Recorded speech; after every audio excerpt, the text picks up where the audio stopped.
Welcome to Gail's Garden, Herbs and More. Now, today's going to be, like I'm always saying, it's a little different. I try to keep it different, but then there's some of the same too. I just wanted to show you a little bit of what it's like when you are trying to keep away from the world system and keep away from pharmakia and all that kind of stuff and just do things the natural, healthy way. Your place might look a little different. It might be cluttered with different stuff than other people's places are cluttered with. So I was going to show you a few things that are just laying around, and then I'm going to take you out to the garden and the greenhouse and show you a couple things that's going there. I just really want to be a proponent of good health, of things that are healthy for you. Before you put anything in your body, whether that or whether here in your mouth or whatever you use, that you research it first. It's really important. There's a lot of stuff being added to our foods and other stuff that is not really fully tested. They don't know what it can, well, they do know, a lot of them know what it can do, but they don't care. They just want their money. So don't worry about the world system. Just try to do things on your own. It is a feeling of, I've heard other people, homesteaders and stuff, say it's self-empowering and this and that. It makes you feel good when you can do things yourself and take care of yourself, because then you know what you're doing. And the Bible, if you're a believer, the Bible says your body is the temple of the Lord. So we need to treat it right. And that's really, really, really important. Whether you're a believer or not, it's the only body you're ever going to have. So better take care of it. It's kind of like, I remember when I was growing up, my mom said, no, you be careful of your eyes because they're the only ones you have and you can't get a replacement. Well, you can get a replacement, but you can't see with it. Some people have the artificial eyeballs. So it's that way with our body. It's the only body we have. So let's take care of it. But anyway, I'm not going to preach to you, and I don't mean to tell you what to do. I'm just trying to encourage you. So that's something I strongly believe in, that we all make up our own minds. It's our own bodies. My body, and I have the choice of what I want to do with it. So, and you will stand before a holy God one day. Believer or not, you will. Whether you believe in him or not doesn't change the fact that he exists. So here we go. I hope you enjoy this video and maybe pick up a few ideas along the way. Who knows? God bless. And let's go. Let's go explore and see what I got laying around. Welcome to Gail's Garden, Herbs and More. This is my table after other people tend to want to, hardly anybody else is ever here, but when they are, it seems like everybody dumps everything on the table. This is what it looks like here. I'm going to take you out to my greenhouse in a minute. And yeah, this is what my house looks like. Ginger, which I need to juice up, or I'm thinking about chopping it up and drying it this time instead of juicing in case the freezer goes out or something. You're going to see things. Now, I brought this in from outside. I really can't do anything with it other than enjoy it. It's getting ready to blossom.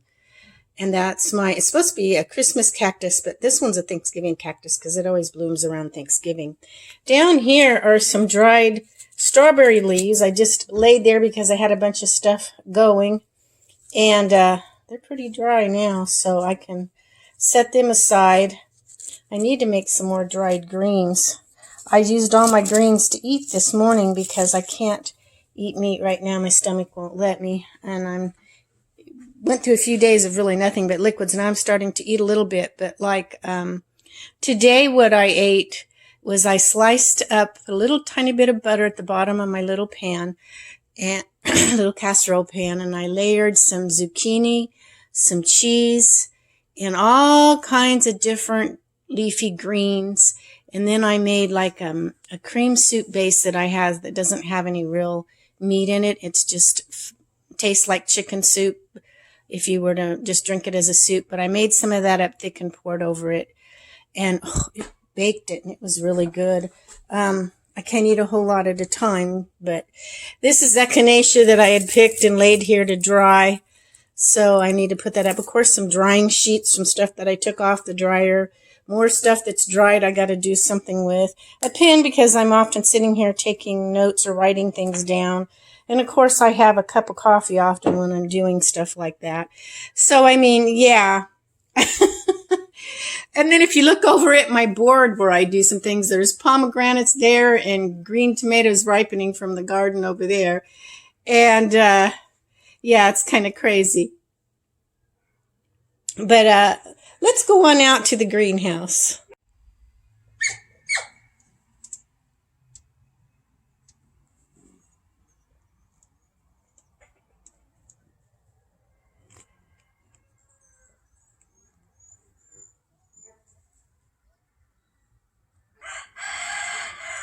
I stood here and watched them for probably 5 or 10 minutes without my phone. Then I go get my phone and they take off. Okay, this is not my greenhouse, obviously. This is my in-ground part of my garden. These are ugly looking tarps and stuff I pulled up off the ground, and stuff from my goat pen got put in here, and some of my chickens got in here and was scratching it too. I didn't pull up my zucchini plant yet because it's still giving me zucchinis in November. Can you believe that? Yeah, we'll take a quick look at what's left. Not too much. I've got this stuff going in here, and that's young calendula coming up, and a couple marshmallow plants that I have left. Everything else, a bunch of stuff I had here pulled up and fed my chickens, and yeah. So anyway, I just thought I'd share. I cleaned out things. That tomato vine never did anything for me after those first 2 big ones. It was just too hot this summer. But those tomatoes down at the other end, they've been giving me quite a few. So let's go take a look at those real quick, and then we'll go peek at the greenhouse and what's going on. Okay, I just came through my tunnel. I've still got peppers. Now, I had a nice big one over there. Oh, there it is, down underneath there. I think I need to probably pick that pretty soon. I might wait another day or two. But yeah, I had picked all the green ones, and they're ripening because something was eating them. But I've got all kinds of little tiny ones. I don't know if I'm going to get enough sun to get those to grow or not. There was a couple down here, but they're right where the critters can get them. We'll see if they last. Trying to get them up a little bigger before I pick them. Yeah, but it's amazing in November. It's kind of crazy. I don't think I've ever had tomatoes and squash last this long into November. And outside, green peppers. Now in my greenhouse, yeah. But, whew, look at that turnip down there. That's about ready to pick, huh? I can't eat it yet, though. Just hold on a few more days. Maybe I'll get my tummy where I could eat something like that. Right now, for a few days, it was just liquids, and now it's just soft stuff. Today, I had that casserole that was soft stuff. And then, we'll see how it goes. I have to do this every once in a while, every couple years. But anyway, let's go on in the greenhouse. News break. Okay, I want you to read that. And who said that? Okay, something to keep in mind. Propaganda is a big thing going on in mainstream news. Keep that in mind, okay? And just want you all to think, once in a while I put something in there for people to use for their minds. I mainly talk about how to keep the body healthy, but sometimes we need to keep our mind healthy with what's going on around us and with information, and be questioning everything. Okay, it's more than a greenhouse for me. I keep wood for starting the wood stove. I've got hay for the goat. I got a bag of dirt here for my plants. I've got feed for the animals, more kindling. But I did take my dryer down, and out of that in-ground, there is a method to my madness. I showed you that because I took all those out of that in-ground area. Actually, my son helped me, and because I haven't been well. And I've got them hanging up in here to dry because they had a lot of dirt on the roots. He pulled them up by the roots, and that way I could tie them and hang them. And I've got some down here. The root broke off on some of these, and some of them I had room there, so I stuck them. And then I've got different basils in here drying. I may take these in the house because it's pretty moist. I really don't want to put them in the dehydrator. I'm hoping they would dry out here, but I don't think they will. They'll droop, but I don't know if they're going to dry. These are a little thicker. If they take longer to dry, that's okay. It's just, I may have to end up dehydrating those in the dehydrator too. I don't know, but that's kind of the way that is. Yeah, and then I've got, my goodness, they're doing so good in here. I've picked a bunch of these. These things are big. Look at that. Just look at that. And I've already picked some of them. I've also harvested. These were beautiful. I always wait too long when I videotape.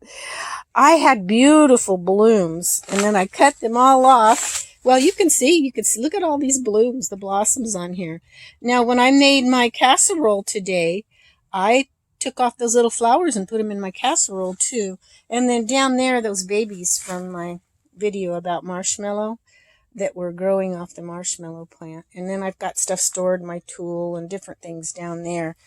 But yeah, I've got a lot of peppers. I've been getting really nice hot peppers. This little one here is grown from, it wasn't here at all. It's all grown in the greenhouse. Now some of these got started outside, but they're growing in the greenhouse. I've been using my peppers, but I've got more coming on. And kind of cool, actually. Really kind of cool. Now, I have my sun oven out here because I have nowhere to put it. I just have nowhere to put it. I don't like it out here because it's so dusty and dirty. I'm going to have to really give it a good cleaning and maybe find something to cover it with for the winter because I probably won't use it. You can use it some, and I might, possibly. Now, this looks like holy basil coming up here. Yeah, I've got stuff like that coming up all out of the ground where the tarp is ripped down there. That's really looking pretty too. That's just a pretty plant. And then another pretty plant. More basil, holy basil coming out of the ground and in a pot. And then this is anise hyssop. And there's my strawberries. Every once in a while I get a strawberry. Oh, looky there. There's another one. I think I'll eat that in November. Can you believe that? That is so cool. Yum. Sweet as can be. It's good. This one I transplanted from my tunnel outside. And it's actually taken the transplant really well. And even started blossoming after being transplanted. Can you believe that? That's awesome. And then that down there is organic food for the, pellets. I got to mix some more in my dirt one of these days and mix it up with some manure from my goat, probably, maybe a little dry manure from my chickens. But, I'm not really doing any planning right now, and I'm just starting to get a little energy back. So, yeah, this is some of what's going on in my greenhouse. And, of course, I have a tiger to guard against the mice. Hey, Cinnamon. Cinnamon, kitty, kitty. Hi, Cinnamon. Hi. Yes, hello. Hello. Are you the guard in here? Are you guarding all the animal food so the mice don't get them? Good place to sleep. I've got another bag of food underneath that little shade cloth thing laying there. Yeah, this is Cinnamon, because my granddaughter, my young one, named her Cinnamon because she looks like she has cinnamon sprinkled all over, and she does. But anyway, yeah,